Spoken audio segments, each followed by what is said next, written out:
जय गौ माता, जय गोपाल। अलग धणी गौशाला અને આ ગૌશાળા અંદર લગભગ 50 ભગવતી ગૌમાતા નિવાસ સ્થાન અને આની સારાની વ્યવસ્થા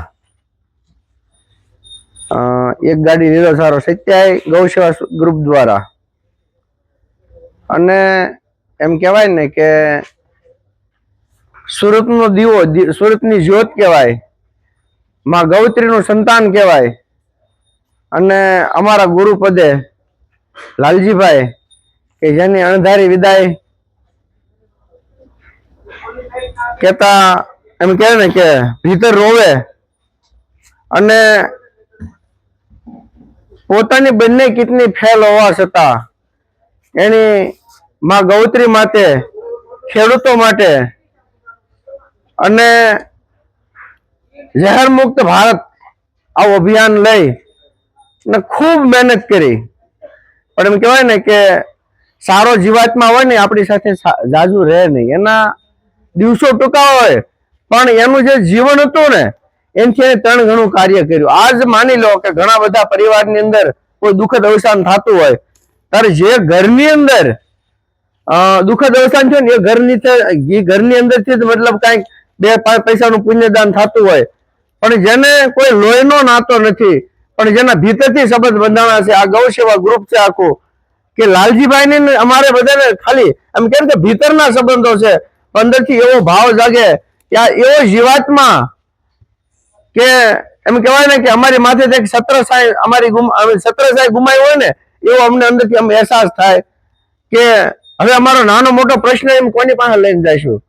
બસ આ જ ભીતરનો ભાવ અને એના મોક્ષાર્થે આ ગૌસેવકો દ્વારા આ ભગવતી ગૌ માતાની એમ કહેવાય ને કે સારા પાણીની વ્યવસ્થામાં ગાડી નાખવામાં આવી અને આવી એક ગાડી નહીં, આવી અનેકો ગાડી લાલજીભાઈની પાસે નખાવવામાં આવી છે. એનું કારણ છે કે મારામાં તો ઘણા બધા મેસેજો પણ આવ્યા છે.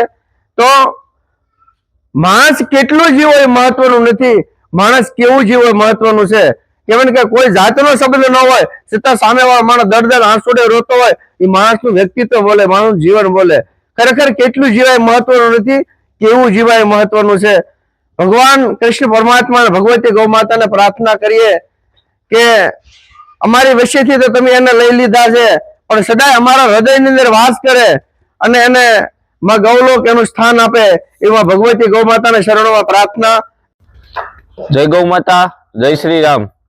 આજ રોજ શ્રી અલગ ધણી ગૌશાળા સણિયા અહેમદ કે આજે એક આખી સુકાની ગાડી જે અલગ ધણી ગૌશાળા આપણે સ્વર્ગવાસથી લાલજીભાઈ જે હમણાં 2-3 દિવસ પહેલા ગૌલોક ધામ પામ્યા છે, તો એના મોક્ષાર્થે આ ગાડીનું આપણે શ્રી અલગ ધણી ગૌશાળામાં અર્પણ કરીએ છીએ. અહીંયા લગભગ 55 જેવા જીવો છે અને લાલજીભાઈ માટે કેવું હોય તો શબ્દ ઓછા પડે, કેમ કે આખા ભારતમાંથી ક્યાંય પણ ગૌ સેવાનું પહેલું નામ આવે તો લાલજીભાઈનો સંપર્ક થતો હોય. લાલજીભાઈની ખોટ સુરતને અને આમ તો આખા ગુજરાતને કાયમ માટે રહેશે.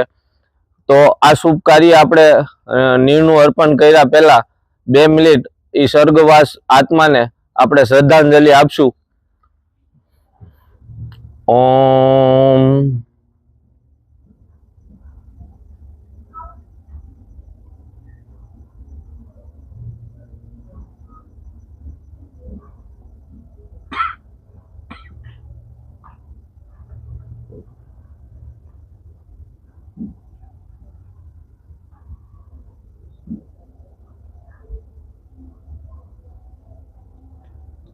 ઓમ શાંતિ શાંતિ. આ લીલા આ સૂકા ગાડાની ચારાની ગાડી શ્રી સત્યાય ગૌ સેવા ગ્રુપ દ્વારા અહીંયા અર્પણ કરવામાં આવી છે. બોલો ગૌ માતાની જય.